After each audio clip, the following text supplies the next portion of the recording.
You know that feeling? You're on the couch, watching that little car icon bring your dinner closer and closer, and you think, man, what does it actually take to build something like this? Well, today, that's exactly the journey we're going to go on. We're going to unpack the strategy, the tech, and yeah, the costs of building a food delivery app. Think of it like you're the founder, and we're building this thing from the ground up. Okay, let's just start with a number that's, well, it's kind of hard to wrap your head around. $1.4 trillion. Yeah, trillion with a T. That's what the global food delivery market is expected to be worth by 2025. And let's be honest, you've probably thrown a few bucks into that pot this week, right? It's just this massive, massive engine that keeps on growing. So when you see a number like that, 1.4 trillion, it's no surprise there's just been this explosion in the food delivery space. I mean, for everyone from local restaurants to ambitious startups and even these cloud kitchens, the ones that are delivery only, no actual restaurant to walk into. Building their own app isn't just a nice to have anymore. It's literally become essential for survival. So what's fueling this whole thing? Honestly, it's kind of a perfect storm. First, there's us. Our behavior has totally shifted. We just want convenience, right? Then you've got the rise of Q-commerce, or quick commerce. That's the game changer, promising delivery in like 10 to 20 minutes. And of course, behind it all, you have the tech, GPS, AI, making the magic happen, plus all these different payment options that make it easy for anyone to get in on the action. All right, so let's put our founder hat back on. You're ready to jump in and grab a piece of that trillion-dollar pie? The very first decision you have to make is a big one. It's a real fork in the road. Which business model are you going to choose? Because, and this is super important, not all food delivery apps are the same, and this choice is going to shape everything else you do. So here are the 4 main paths you can take. First up, you've got order only. Think of your app as just a digital menu. The restaurant takes the order and handles the delivery themselves. It's simple, low overhead, but you're kind of gambling that their delivery service won't reflect badly on you. Then there's the order and delivery model. This is the classic DoorDash or Uber Eats approach. You handle everything from the order to the driver. It's a lot more work, sure, but you control the entire experience. Third is the cloud kitchen model we mentioned for those online-only food brands. And last, the big one, aggregator plus Q-commerce. This is where you're not just delivering food, you're aiming for that super fast delivery of, well, pretty much anything. Okay, decision made. You've picked your business model. Now it's time to actually build this thing, right? So let's get into the next phase of our founder's journey and look at the anatomy of the app. What are the essential building blocks you absolutely have to have? Now here's a really important way to think about this. You're not just building one app. You're actually building an entire ecosystem.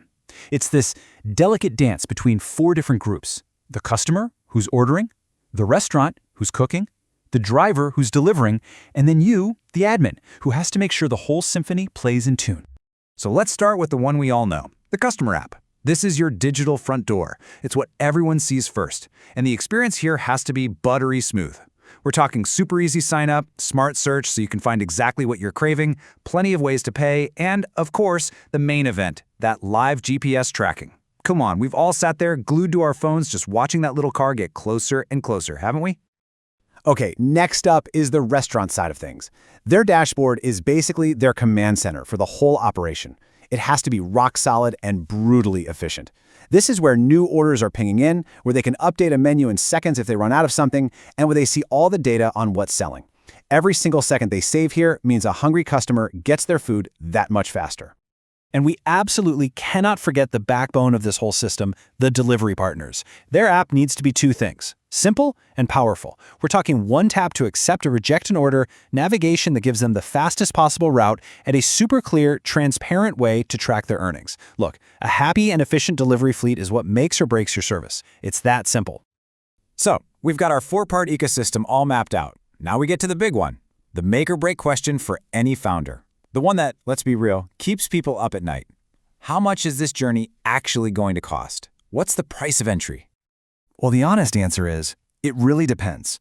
The price tag here can swing wildly, from something like $15,000 all the way up to $200,000 or even more. And you're probably thinking, why such a massive gap? It really boils down to 3 things: how complex your features are, whether you're building for both iOS and Android, and what other tech you need to plug into. So you basically have 2 ways to start. You can go the MVP route. That stands for a minimum viable product. Think of it as the bare bones version of your app. It has just the core features you need to get going. This way, you can be up and running in a few months and test the waters without betting the farm. Or you can go big. You can build a premium, feature-packed solution right from the start with all the bells and whistles like AI recommendations. It's going to take longer, it's going to cost a lot more, but it's built to dominate and stand out from day one. And you can see that choice right here in the numbers. That MVP approach, it'll get you in the game for somewhere between $15,000 and $30,000. But that full-scale, premium app, that's a serious investment. We're talking $80,000 on the low end, and it can go way up from there. The path you pick really just comes down to how much cash you have and what your big picture vision is. All right, the business model is picked. We know the parts we need to build. We've talked about the money.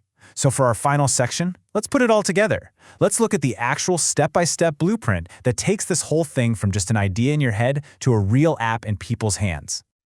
Here we go, the 6 key steps to launch. It all starts with research and strategy. You got to know your market. Step 2, you pick your tech and find the right people to build it. Then, step 3 is the fun part. Design and build. You're actually creating the thing. Step 4 is testing, and more testing. Seriously, do not skip this part. Then comes the big day. Step 5, launch and marketing. But the work isn't done. Step 6 is the one that never ends. Support and evolve. You're always monitoring, fixing, and updating. So, you might be wondering, why go through all this trouble? Why not just list your restaurant on an app that's already out there? This quote really says it all. It's about owning the customer relationship instead of depending solely on aggregators.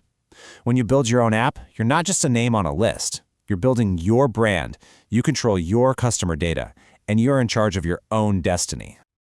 And that really brings us to the big picture. This whole delivery model started with food, but now it's groceries, it's pharmacy stuff, it's everything.